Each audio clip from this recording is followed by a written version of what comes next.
ကထွန်းစင်မောင်ကလည်းသေးကိုစင်တော်တောင်းကတော့တေတောင်ရွက်ကဟီရွယ်တွေ့ခေရခင်ပင်ပေါ်မှာနော်အကလေးတွေမြုံမြုံတဲ့ရွာအောင်ကြောင်းကခေါင်းလောင်းတိုင်လိုက်တဲ့ညံနေပြိုဒါဟာချုပ်တို့ရဲ့ရွာစားတိုင်းဒါဟာချုပ်တို့ရဲ့ရွာစားတိုင်းဒါဟာချုပ်တို့ရဲ့ရွာစားတိုင်း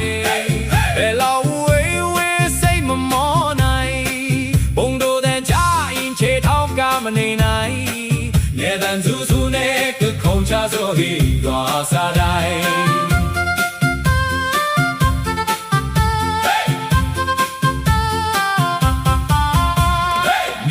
ပြန်လာတဲ့ကိုလူချောကဝလာလာခင်ပေါင်းပြီးဒါပေမဲ့ရွာရောက်တော့လဲပစိုးခါတော့ချိုက်ရသေးသည်တော့ရက်ကလေးတဲ့ခွလောက်နဲ့မလာချီရဲ့ငပီမဲ့တို့စရာဆိုရင်နဲ့တုတ်တာမလဲနိုင်ဘူးပြော